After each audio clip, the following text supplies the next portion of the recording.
Šiandien noriu pratęsti mūsų pamokslo seriją apie pasitikėjimą. Mes žinom, kad pasitikėjimas ne visada taip paprastas. Taip? Kam yra labai paprasta pasitikėti svetimam žmogui? Kam sunkoka?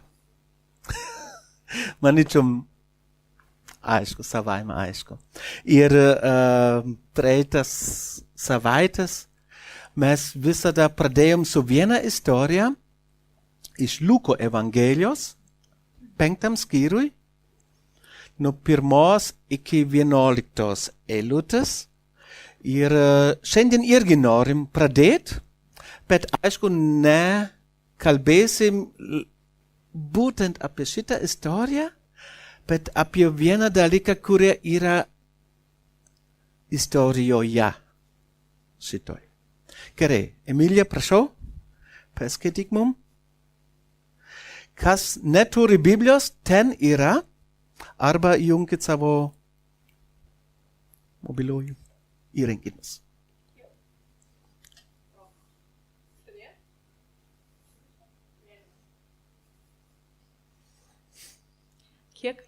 Kiek vėliau buvo žydų šventė ir Jėzus nukeliavo į Jeruzalę. Jeruzalėje prie avių vartų yra maudyklė, žydiškai vadinama Betesda, turinti 5 stogines. Jose gulėdavo daugybė ligonių, aklų, luošų, paralyžiuotų, kurie laukia vandens sujudant. Luko, ne Jono. Oi. Aš galvoju, kad biškai ne ta ištrauka. Gerai, sorry. Bet niekas nepastebėjo. Kodėl? Kartą, kai minios veržėsi prie jo klausytis Dievo žodžio, jis stovėjo prie Genezareto ežero ir pamatė 2 valtis, stovinčias prie ežero kranto.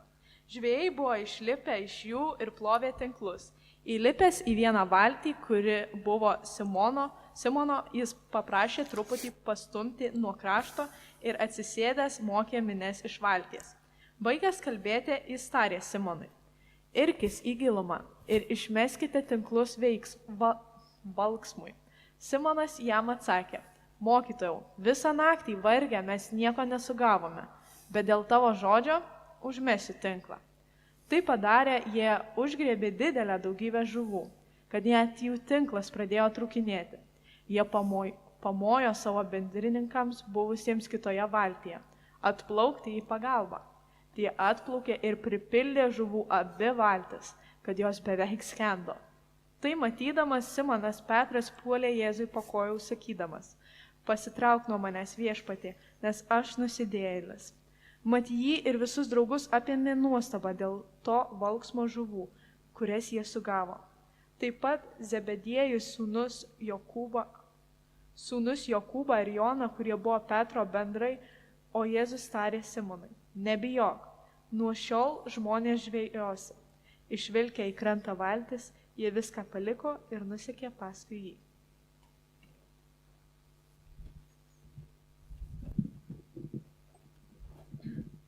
Ačiū labai, Emilija. Iš tikrųjų, šitą istoriją teko girdėti, teko skaityti ne vieną kartą, ne 10 kartų, ne 50 kartų. Aš apie šitą istoriją pamokslavau irgi ne 5 kartus, ne 10 kartų. Bet vis dar atsirado kažką naujo. Nežinau kaip jūs skaitot šventą raštą, bet visada kažkas naujas atsiranda, kurie prieš tai atrodo neskaičiau arba neatidžiai skaičiau. Ir toj istorijoje yra 5 dalykai, kurie mes galim truputį, arba į kurias noriu aš truputį įgilinti. Pirmiausiai pasitikėjimas. Simonas pasakė: dėl tavo žodžio, Jėzau, mesiu tinklas vėl. Nors tai iš tikrųjų buvo visiškai nesąmonė. Visai nesąmonė. Nes tuo metu žuvies pasislėpė.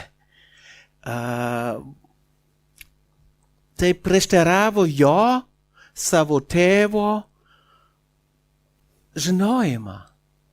nes tuo metu niekas negaudavo žuvų. Bet jisai pakluso. Ir tada Dievas patvirtino jo paklusnumą. Petras, Simonas per šitą įvykį suprato kažką daug svarbesnę apie Dievą. Ir jo reakcija buvo atsidavimas. Ir aš praeitą savaitę kalbėjau truputį, ir užpraeitą savaitę kalbėjau apie sąlygą. Pradėjau kalbėti apie sąlygą, kodėl mes arba kada mes galim pasitikėti žmogum. Nes tai yra daug susijęs su Dievu. Pavyzdžiui, jeigu mes neturim jokio ryšio, santykio su žmogum, kaip mes prieš tai sakėm, sunku pasitikėti jo. Tas pats su Dievu.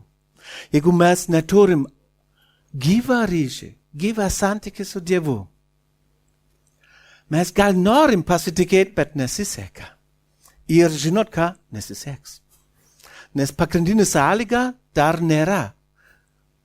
Santykis, gyvas santykis su juo. Jeigu mes turim santykį, tai ne automatiškai reiškia, kad mes pasitikim žmogum. Tam reikia ko? Žinojimo. Koks jis yra, kaip jisai yra, ką jisai daro, kodėl daro, ką daro ir taip toliau. Tas pats su Dievu. Labai paprasta iš tikrųjų. Gyvenimas labai paprastas, manyčiau, iš vienos pusės. Tas pats su Dievu. Jeigu mes negilinam Dievo žodį, mes galim daug filosofuoti, koks Dievas yra, ar jis mylintis, arba ar jis sukūrė pasaulį ir tada pasitraukė. Yra visokių variantų mūsų galvose. Bet iš tikrųjų tik yra vienas būdas, kaip mes galim sužinoti, koks Dievas iš tikrųjų yra. Tai parašyta Biblijoje. Nes Biblija, Dievo žodis su Dievu visada eina kartu. Visada eina kartu. Visada eina kartu. Viena eilutė. Visas raštas yra Dievo įkvėptas. Ir naudingas, mokyti, barti, taisyti ir auklėti teisimui. Kad, tikslas, kad, vienas žodelis, bet labai svarbus žodelis, kad Dievo žmogus taptų tobulas, pasiruošęs kiekvienam geram darbui. Dievas ne tik nori, kad mes pažintum jį, jis tai nori, aišku. Bet jisai nenori, kad mes tada tik supažintum jį ir viskas. Jisai nori, kad mes tada būtum paklusni ir kad mes tai per savo veiksmais įrodytum, parodytum. Šiandien noriu kalbėti apie vieną įvykį iš apaštalų darbų. Ir aš prieš, nežinau kiek dabar, virš 30 metų buvau Amerikoje ir man buvo labai įdomu visa kultūra. Ir kai buvau bažnyčiose, aš girdėjau vieną žodį. Man visiškai naujas žodis. Tas žodis yra preacher money. Ir aš nesupratau, ką tai reiškia. Tai yra žodis iš dviejų žodžių. Preaching, pamokslaut, ir testimony, liudyt. Tai reiškia pamokslaujant, liudyt. Arba atvirkščiai. Ir šiandien noriu iš tikrųjų irgi truputį kalbėti apie savo gyvenimą, ką aš patyriau, ką aš išgyvenau. Ir noriu pabrėžti tuos principus, kurie mes rasim apaštalų darbuose 5 skyriui. Kas neturi Biblijos, sakiau, pasiimkit, atsiverskim 5 skyrių. no 17 aš skaitysiu tik iki 20 eilutės. Jūs galit namuose toliau skaityti. Labai įdomi istorija. Labai įdomu. No 17 eilutės pradėsiu skaityti. Tuomet su judų vyriausias kunigas ir visi jo šalininkai iš Sadukėjų partijos. Degdami pavydu, jie suėmė apaštalus ir įmetė juos į viešą kalėjimą. Bet viešpaties angelas naktį atidarė kalėjimo vartus, išvedė juos ir tarė: eikit ir atsistoję šventykloje, skelbkit žmonėms visus šio gyvenimo žodžius. Tik tie. Koks kontekstas? Tai yra ištrauka ir jeigu mes tik skaitytum ištrauką, tai visada pavojingai interpretuot, jeigu mes nežinom konteksto. Tai savaime aišku. Tas, kuris kiekvieną savaitę lanko, tas žinom, tai mano viena iš mėgstamiausių žodžių, išskyrus Jėzus, Dievas ir iš karto po to bus kontekstas. Gerai, koks kontekstas yra? Po Jėzaus prisikėlimo mokiniai buvo labai išsigandę. Po Jėzaus mirties, atsiprašau, labai išsigandę. Jėzus prisikėlė. Ir tada Dievas suteikė jiems daug drąsos, ypač vienam žmogui. Kas tai buvo? Stepanas ir Petras. Ir Petras tada pradėjo pamokslaut. Atsirado pirma bažnyčia, daug tūkstančių žmonių per vieną pamokslą įtikėjo. Ir galvoju sau, eiktų, kas būtų, jeigu tai įvyktų čia Alytuj. Wow, man būtų wow. Ir tuo metu tikriausiai didelė baimė. Žmonės įtikėjo, ir tada Dievas gamtiniu būdu patvirtino, ką apaštalai pasakė. Bet tada jie apaštalai buvo paklusni Dievo, jie skelbė evangeliją, žmonės įtikėjo ir tada skaitom 17 eilutę. Dar kartą paskaitysiu. Tuomet su judų vyriausias kunigas ir visi jo šalininkai iš Sadukėjų partijos, degdami pavydu, jie suėmė apaštalus ir įmetė juos į viešą kalėjimą. Wow. Ką aš išmokau iš tų dviejų eilučių, drąsus paklusnumas paprastai sukelia pasipriešinimas.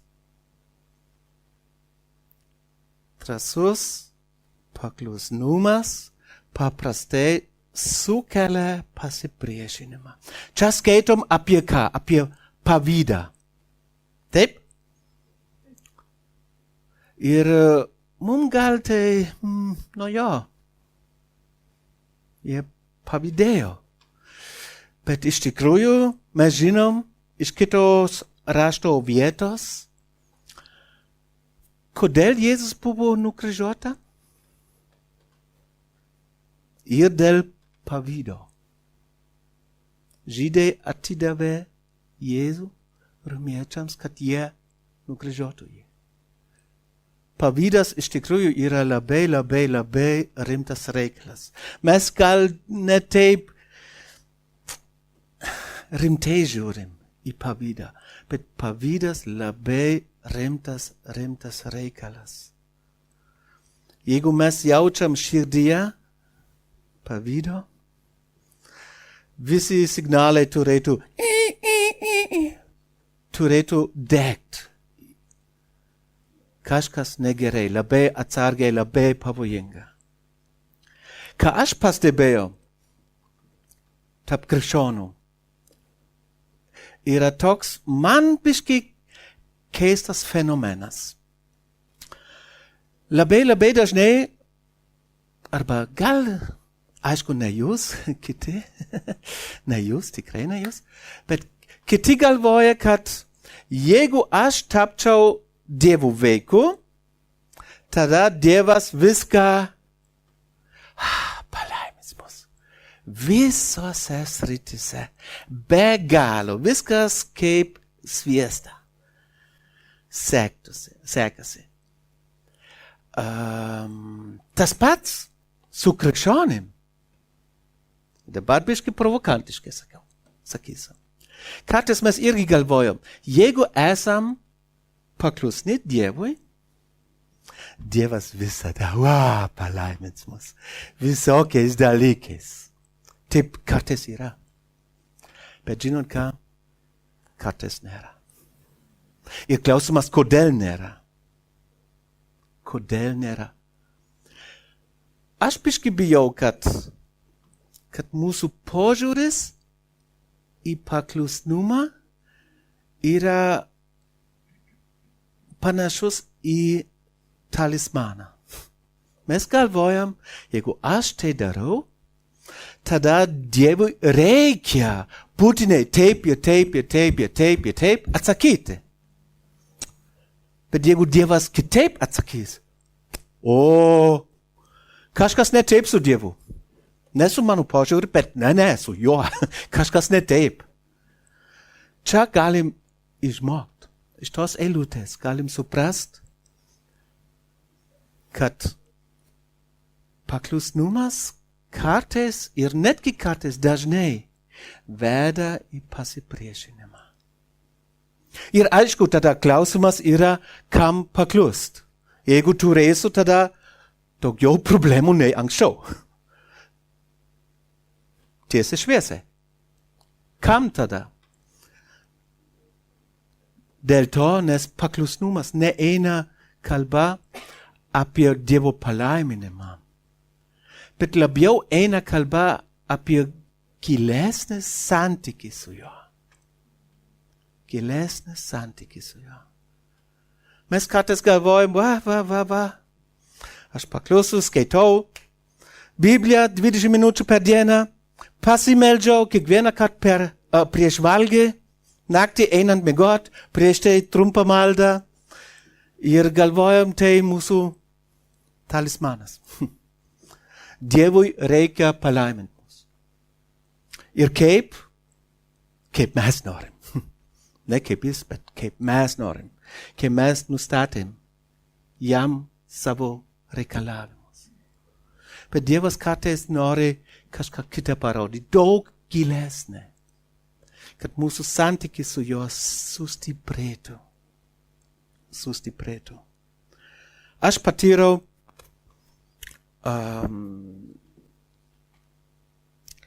per savo gyvenimą, geriau sakant, matau, kad kuo daugiau paklusnumo yra, tuo daugiau emocinio skausmo yra. Ir klausimas tada yra, kaip mes reaguosim su tais skausmais. Ar mes norim pasitraukti? Ar mes norim su Dievo pagalba praeiti? Aš prieš daug metų kalbėjau apie,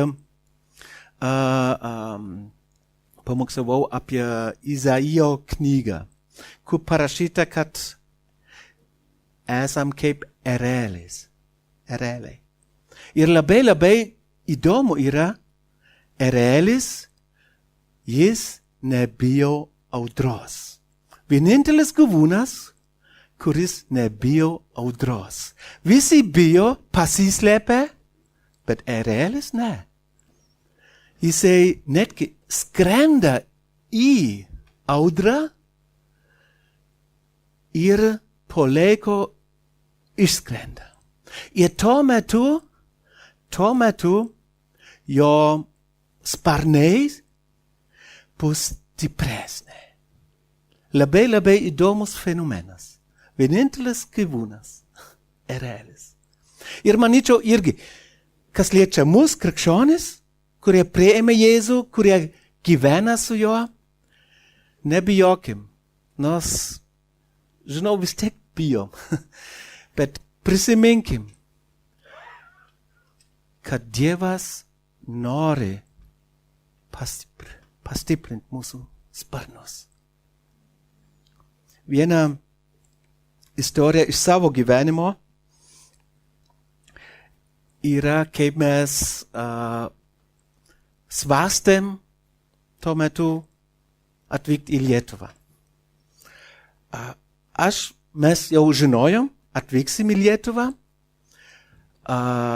esam misionieriai, tai reiškia, esam 100% priklausomi nuo žmonių aukų. Ir tuo metu, tai buvo 2003 metais, buvo rugsėjo mėnesį. Žmonės pažadėjo mum paaukot, kai mes būsim Lietuvoje. Ir tuo metu tie pažadai buvo maždaug apie 80% to, ko mums reikėtų čia gyventi. Ir aš Marijai sakiau, Marija, nors neturim nieko, bet Dievas yra galingesnis. Važiuojam. Nors trūko. Teoriškai, praktiškai nieko neturėjau. Ir Dievas palaimino. Bet buvo pasipriešinimas širdyse. Buvo. Bet per šitą įvykį, per šitą procesą, mūsų santykis su Dievu pastiprėjo.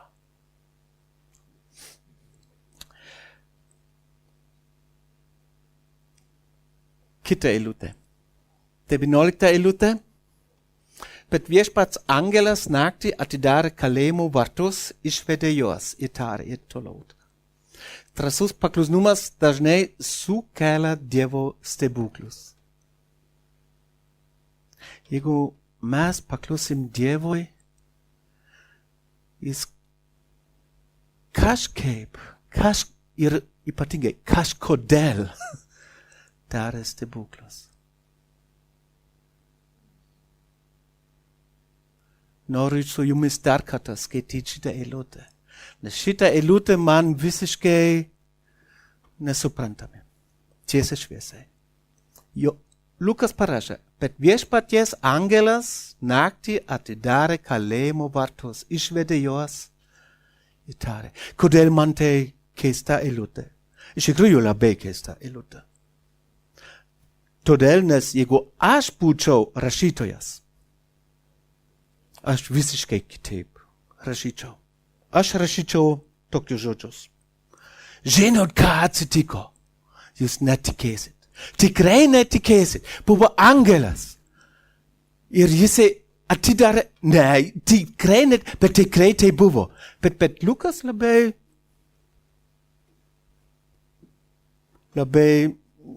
gal ir šaltai atrodo.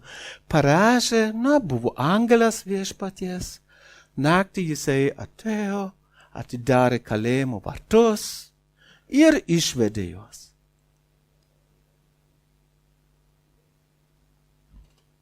Klausau savęs, kodėl. Kodėl jisai taip atrodo šaltai pranešė, kas atsitiko. Klausat savęs, ką? Kodėl? Gal dėl to. Nes žmonės, kurie pakluso Dievui, giliai širdyje, jie žino, viskas bus okay, viskas bus gerai. Paaiškint, mes nemokam.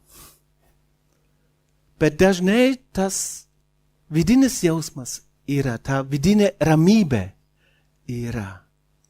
Aš esu saugus Dievo rankose. Nors nelabai suprantu, kas vyksta aplink manęs, bet aš esu saugus. aš esu saugus.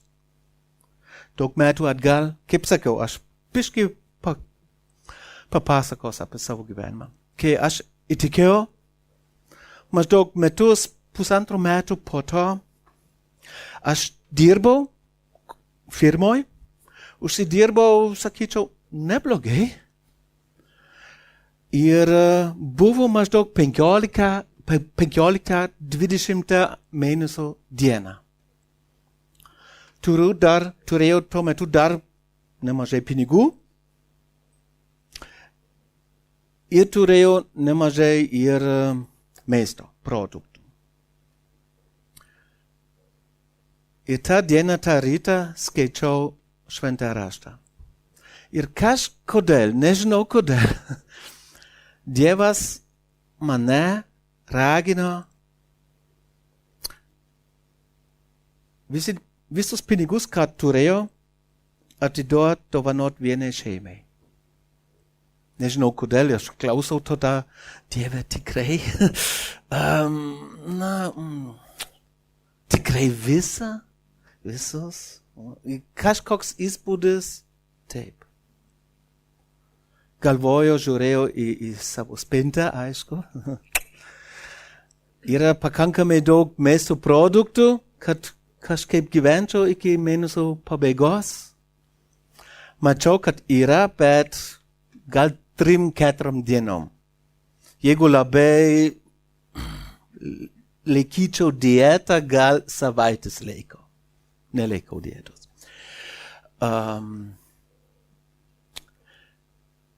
Bet tada vieną naktį, vieną vakarą paėmiau visus pinigus, važiavau į tą vietą, į pašto dėžutę, neskambinau nieko, slaptai, grįžau. Ir sakiau, Dieve, dabar tavo eilė. Aš padarau savo, dabar tavo eilė. Daryk kažką. Ir žinot, kas atsitiko? Pirmas 5-7 dienas. Nieko neatsitiko. Nieko. Aš galvoju, Dieve, negirdėjai. Na gerai. Nenoriu perdėt, bet pradžio nieko nebuvo. Nieks nebuvo. Ir tada vieną dieną gavau laišką. Ir ten iš mūsų elektros įmonės jie parašyta, kad jie grąžins man pinigų. Ir ta suma buvo 10 tuo metu markų daugiau nei aš. Ir galvoju, wow. Bet giliai širdyje buvau ramus. Buvau ramus ir negaliu paaiškinti, kodėl. Negaliu paaiškinti. Bet aš žinau, kad tai Dievo veikimas. Dievo veiksmas. Trečia eilutė man visiškai nesuprantama. Drąsus paklusnumas visada reikalauja daugiau tikėjimo. Ir jisai pasakė, eikit ir atsistoję šventykloj, skelbkit žmonėms visus šio gyvenimo žodžius. Atgal, gal? Bet viešpats angelas naktį atidarė kalėjimo vartus, išvedė juos ir tarė, eikit ir atsistoję šventykloj, skelbkit žmonėms visus šio gyvenimo žodžius. Kodėl šitą eilutę man labai keista? Ką žino kontekstą? Gerai, padėsiu biškai. Kodėl apaštalai buvo kalėjime?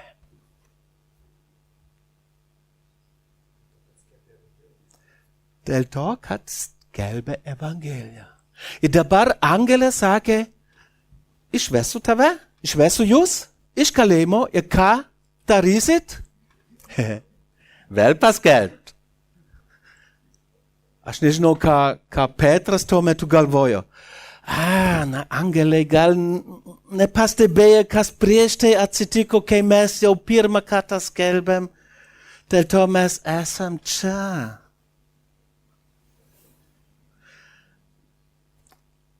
Nežinau, gal Petras galvojo sau, eiktų sau, angelai, ar tu nežinai, ar tu tikrai nežinai, kas prieš tai atsitiko. Ir jeigu tu vis tiek išvesime, tada papasakok man detaliau, kas atsitiks, jeigu mes tai vėl darysim. Ar jie vėl pagaus mus ir vėl mes į kalėjimą, arba gal ne? Ar aš tikriausiai provokantiškai sakyčiau tam angelui, žinok, kada atostogausi? Nes praeitą kartą tu išvedei mane iš kalėjimo? Ar tikrai tu tuo metu, kai mes vėl skelbsim, kad tu neatostogausi? Kad tu vėl galėtų mus išvest? Aišku, jokas jokiais, ką noriu sakyti. Paklusnumas dažnai veda į gilesnę tikėjimą. Ne visada į palaiminimą, kaip mes suprantam, bet į tikėjimą, į gilesnį ryšį, santykį su Dievu. Man šitą eilutė, šitas principas, šita tiesa labai palietė. Nes tai rodo, kad yra procesas, kurie nuolat eina, nuolat eina.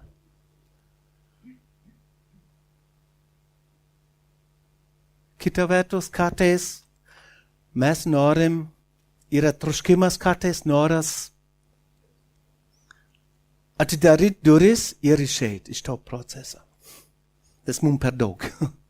Mums per daug. Atrodo, kad ne, per daug.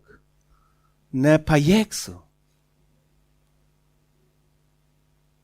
Kita vertus, mes puikiai žinom, kad Dievas ves mus arba parodys mums ne viską, ne visą planą jo. Tik plano dalelę. Kad užtektų pasitikėti, paklusti jam šiandien, ir dar vieną dieną, ir dar vieną dieną, ir dar vieną dieną. Aš pagalvojęs, kai aš įtikėjau, man buvo 19 metų, kaip sakiau, jeigu Dievas tuo metu man sakytų, Marianai, turiu tau gerą planą. Tu važiuosi kaip misionierius į svetimą šalį, išmoksi nuostabą kalbą su dar nuostabesnė gramatika. Oi, ne. Sakyčiau tikrai, baikit. Aš tikriausiai tuo metu tapčiau Joną, kuris sakytų, Dievas, tu nori ten eit? Gerai.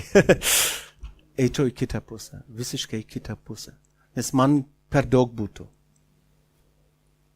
Kartais manyčiau, mes norim irgi iškviesti Dievo planą, visą Dievo planą mūsų gyvenimui. Bet pamirštam, jeigu mes viską žinotum, tikriausiai mes išeitum iš to proceso, pasitikėjimo proceso. Dėl to Dievas sakė, tai būna gana mano malonė. Tau šiandien, rytoj, kitą dieną poryt, kitą dieną.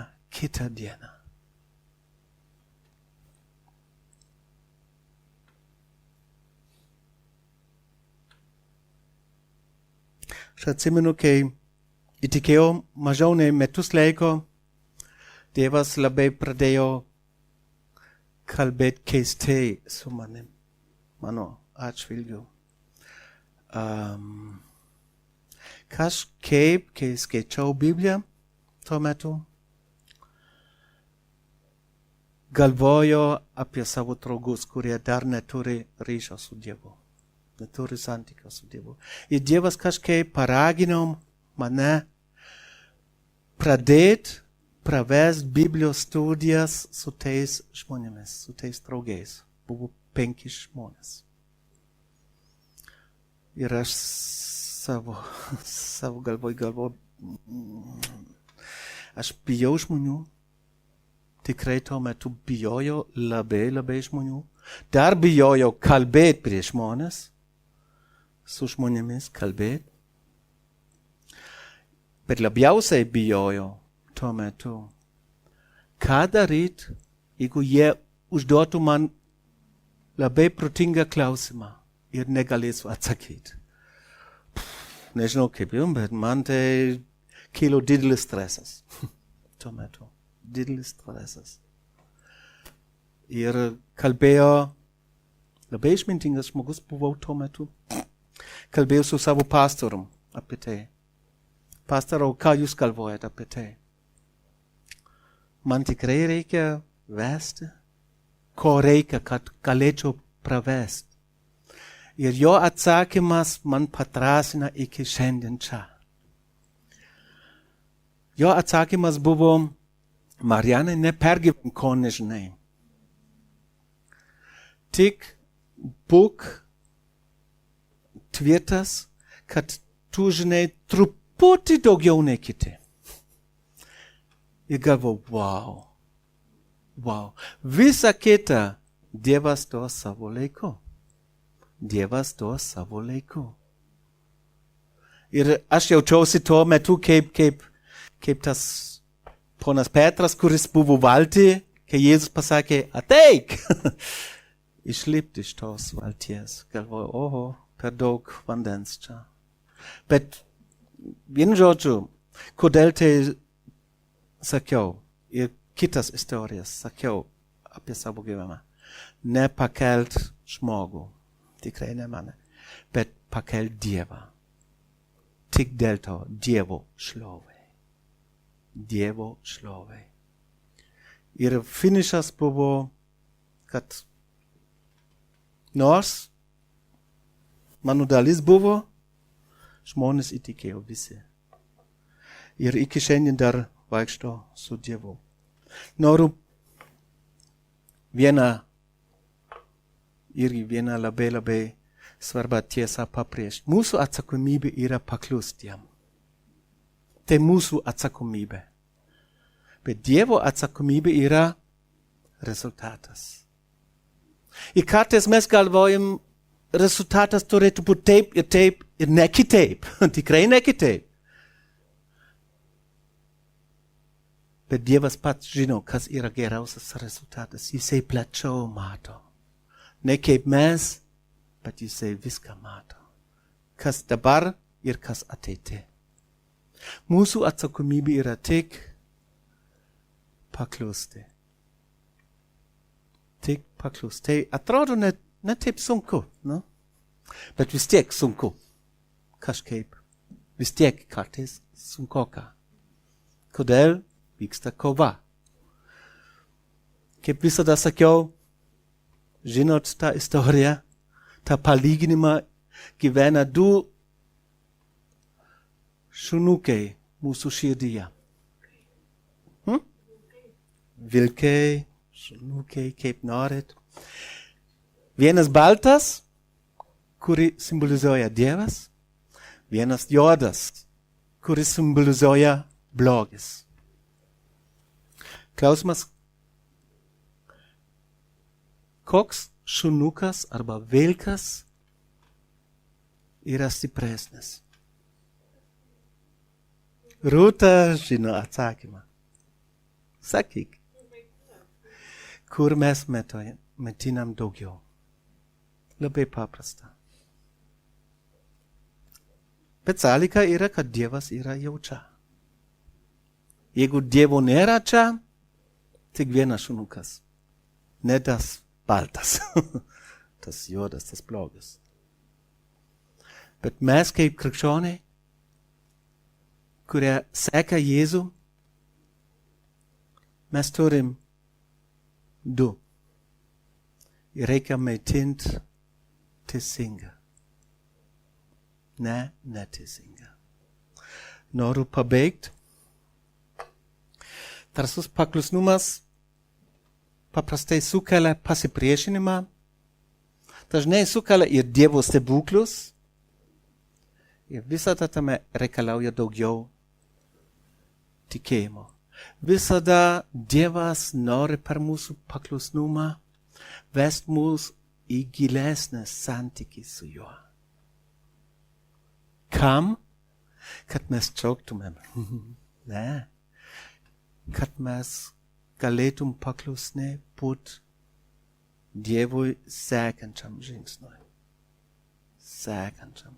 Ir tuo metu mes šlovinam Dievą. Ne tik žodžiais, ne tik giesmėm, bet ir gyvenimu. Visų gyvenimu. Kaip praktiškai pritaikyti tą pamokslą, šitą pamokslą.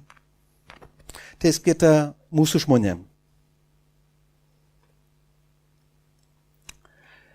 Gal kai kurie neturi gyvą santykį su Dievu. Gal kai kurie gyvena krikščioniškai, nors nepadarė tą pagrindinį sprendimą pakviesti Jėzų į savo širdį ir sekti jo, pasitikėti jo. Tiems noriu sakyti, nelaukit iki rytojus. Kuo greičiau padarykit šitą žingsnį, kuo greičiau.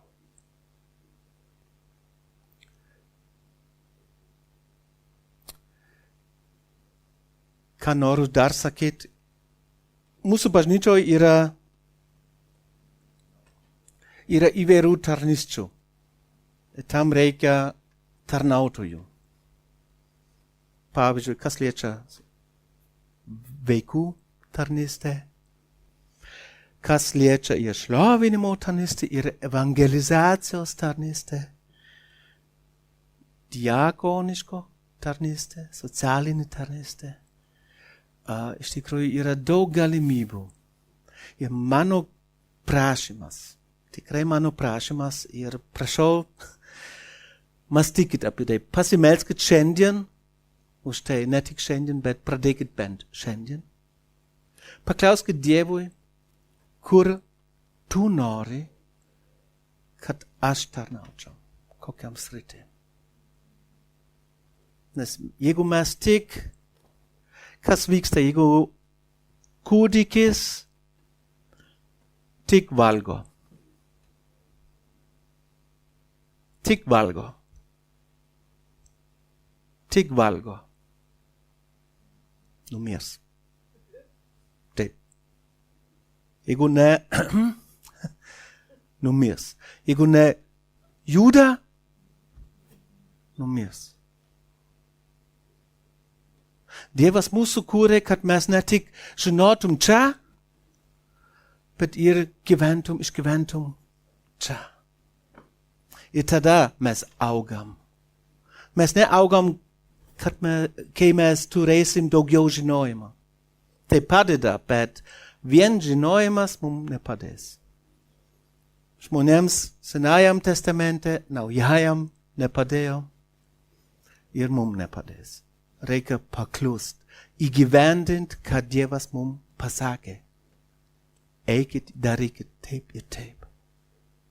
Noriu jūs padrasint, eit tuos tikėjimo žingsnius į priekį su juo. Nebijokit, nebijokit, jis visada šalia. Jis visada šalia. Ir nepamirškit, jis ne tik mato mūsų dabartinę situaciją, jisai mato ir ateitį. Ir jisai pasirūpins to. Noriu pabaigti su malda.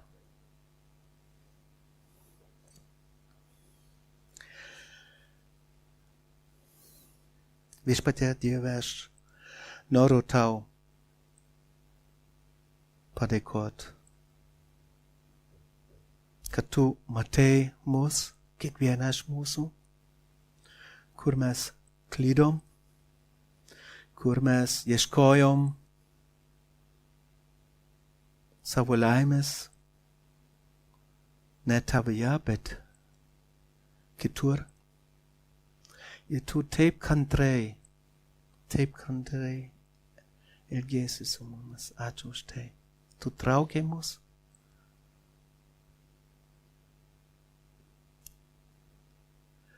Padarai mus Dievo vaikais. Ir Viešpatie noriu tau iš viso širdies dėkot, kad tu suteikei mum amžinąjį gyvenimą. Ir Viešpatie mes žinom, kad tai yra ne tik mums skirta, bet ir visiems. Ir noriu paprašyti, kad tu veiktum mumise, kad tu kiekvienam žmogui parodytum, kaip toliau gyventi. Parodyk, kur tarnauti. Parodyk, ką daryti praktiškai. Labai ačiū, kad tu esi Dievas, kuris viską mato, praeitį mūsų, dabartį ir ateitį, ir kad mes galim pasikliauti tavim kiekvienoj situacijoje. Prašau, padėk mum būt paklusni tau, kur mes esam dabar. Jėzaus vardu meldžiu. Amen.